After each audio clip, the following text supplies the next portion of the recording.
Top quality और consistent performance के लिए सिर्फ सिल्वर पंप। टॉप क्वालिटी और कंसिस्टेंट परफॉर्मेंस के लिए सिर्फ सिल्वर पंप, नाम याद रखना।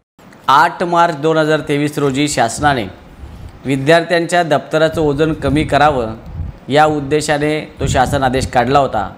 त्या शासन आदेशामध्ये एकच पुस्तक सगळ्या विषयाला ठेवलं होतं आणि त्याचबरोबर त्याच्यामध्ये काही वहीची पानं त्यात ॲड केली होती। शिक्षकांना शिकवण्यामध्ये एक अडचण आली की पहिली युनिट टेस्ट जर झाली तर त्याचा अभ्यासक्रम हा पुढे आपल्या 6माही परीक्षेपर्यंत असतो आणि 6माही परीक्षेचा अभ्यासक्रम दुसऱ्या पुस्तकामध्ये असतो।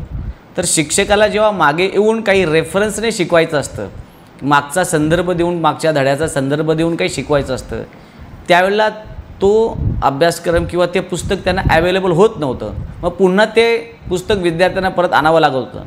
त्या पुस्तकाची जाडी आणि पुन्हा त्याच्यावरचं दुसरं पुस्तक याच्यामध्ये कुठेतरी ताळमेळ जुळत नव्हता।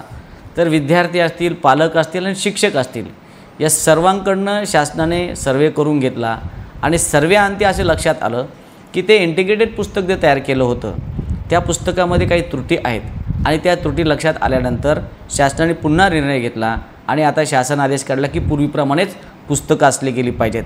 टाइम टेबलप्रमाणे जर पुस्तकं आणली तर विद्यार्थ्यांच्या दप्तराचं ओझंसुद्धा कमी होईल असं मला वाटतं।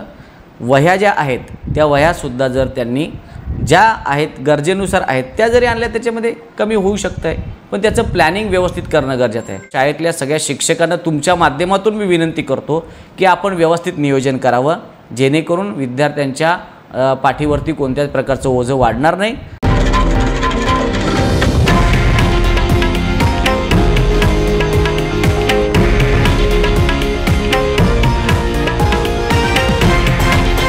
हे आहे देशातील नंबर 1 न्यूज नेटवर्क आणि आपण पाहत आहात TV9 मराठी, एकमेव।